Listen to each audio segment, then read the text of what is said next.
Liner and bases.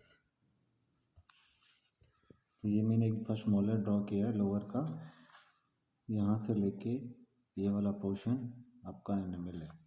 Centre पे जो portion है वो पल्प है, एनिमल और पल्प के बीच में जो पोर्शन है उसे डेंटिन कहते हैं। ठीक है। इनकेस अगर आपकी कैरीज जो लग जाती है ना, पेशेंट है उसको क्लास 1 कैरीज हुई है, उसकी कैरीज यहाँ तक लग गई है, आपको जो सरफेस से लगी है, ये पूरा कैरियस स्ट्रक्चर है ये वाला। तो जब हम कैविटी, ये इसको base of the carries cavity कहेंगे, ये इसका अपर पोर्शन कहेंगे। तो जो बेस ऑफ कैरीज है और पल्प के बीच में, ये roof of the pulp chamber है, इसके बीच में जो डेंटिन है जिसमें कैरीज नहीं है, जो साउंड डेंटिन भी हम कह सकते हैं, उसको कहते हैं रिमेनिंग डेंटिन थिकनेस। अब लाइनर और बेस को समझने के लिए ये ज़रूरी है कि रिमेनिंग डेंटिन थिकनेस का कॉन्सेप्ट हो।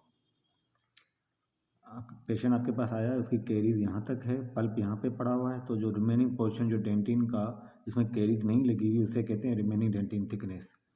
अगर आपका रिमेनिंग डेंटिन थिकनेस 2 mm से ज़्यादा है, ग्रेटर देन 2 mm है, तो उस कंडीशन में there is no need of liner and base,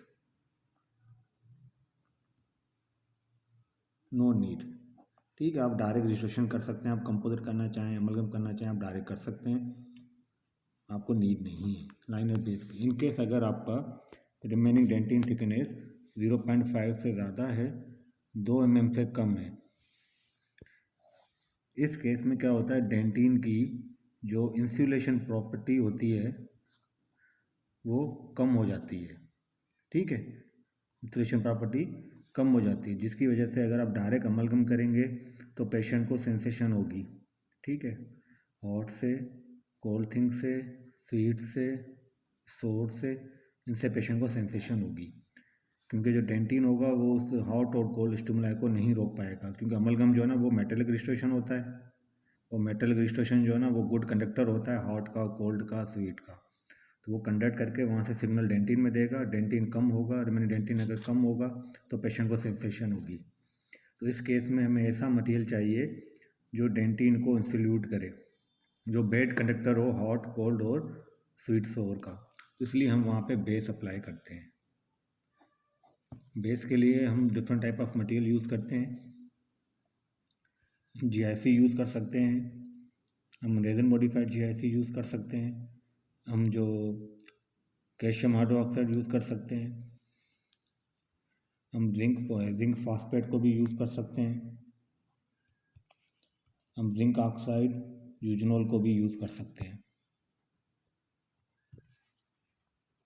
zinc पॉलीकार्बोक्सिलेट को भी यूज़ कर सकते हैं। इसके अलावा हम जो है ना जिंक ऑक्साइड यूजनॉल भी हम लोग यूज़ कर सकते हैं। तो we have a list of the materials जो हम एज अ बेस यूज़ कर सकते हैं, लेकिन हम कौन सा मटेरियल यूज़ करें वो डिपेंड करेगा फाइनल रजिस्ट्रेशन किस मटेरियल की करने लगे हैं।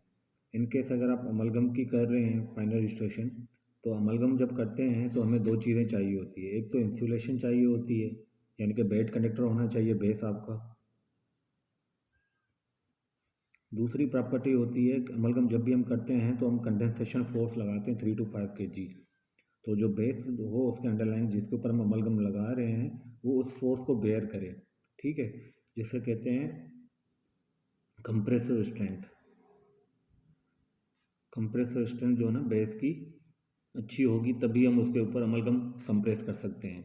इसलिए सबसे ज़्यादा जो कंप्रेसिव स्ट्रेंथ है इन सारे मटेरियल से जीआईसी की सबसे ज़्यादा है, कन्वेंशनल जीआईसी। तो इसलिए मोस्ट कॉमन जो बेस हम लोग यूज़ करते हैं वो जीआईसी यूज़ करते हैं अंडर अमलगम रिस्टोरेशन। ठीक हो गया। अगर इनकेस अगर आप कंपोजिट अगर कर रहे हैं फाइनल रजिस्ट्रेशन का, तो कंपोजिट के अंडर हमें जो है ना रेजन मॉडिफाइड जीआईसी हम यूज़ करते हैं, क्योंकि जो रेजन मॉडिफाइड जीआईसी होता है वो एसिड रेजिस्टेंट भी होता है, क्योंकि हमें एचिंग करनी होती है कंपोजिट के लिए, तो एसिड रेजिस्टेंट भी होता है, और प्लस में इसमें रेजन होता है, और कंपोजिट में भी रेजन होता है, तो resin to resin chemical bond बनता है।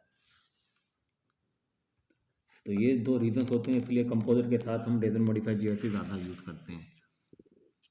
तो ये बेस की इंडिकेशन थी। इनकेस अगर आपका रिमेनिंग डेंटिन थिकनेस है वो 0.5 है या उससे भी कम है, इन केसेस